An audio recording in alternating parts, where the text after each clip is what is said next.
Het Laagland heeft ons uitgenodigd om te onderzoeken hoe je theater maakt voor deze hele jonge kinderen.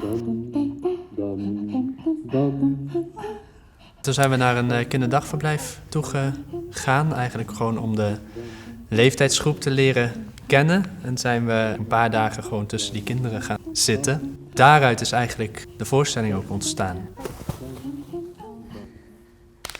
We wilden graag iets maken over lucht. Hoe kunnen we lucht laten zien en hoe kunnen we lucht laten horen? Een klank- en beeldwereld voor peuters, dat zagen we helemaal voor ons. Dat wel zou kunnen kloppen.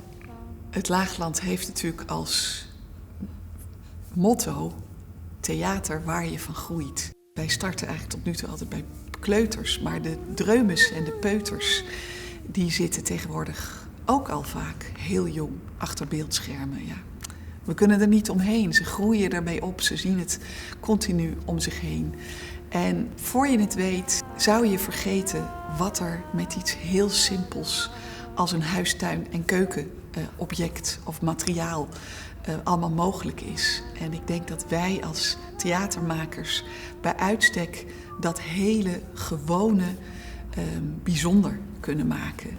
Dat we als we een stukje plastic omhoog blazen, wat heel mooi van boven naar beneden dwarrelt, dat we daar samen naar kunnen kijken en je kan verwonderen. En wat daar ook leuk aan is dat doordat wij ons verwonderen en kinderen verwonderen zich ook heel makkelijk, dat de ouders zich opnieuw gaan verwonderen over dingen die in eerste instantie heel alledaags aandoen.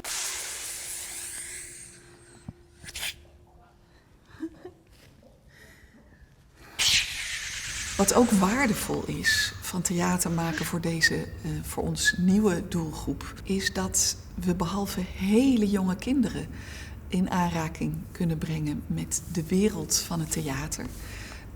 Dat doen we natuurlijk dan ook voor hun hele jonge ouders vaak nog, of hele jonge opa's en oma's.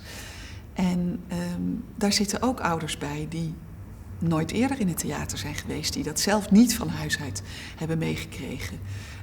Daar zitten ook ouders bij die de Nederlandse taal nog niet goed machtig zijn. En dat is allemaal geen enkel probleem.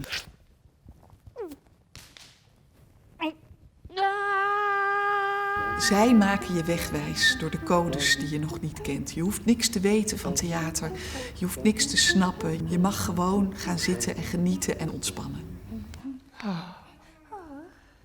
Wat een heel belangrijk onderdeel van onze voorstelling is geworden, is onze eigen adem. Het zuchten.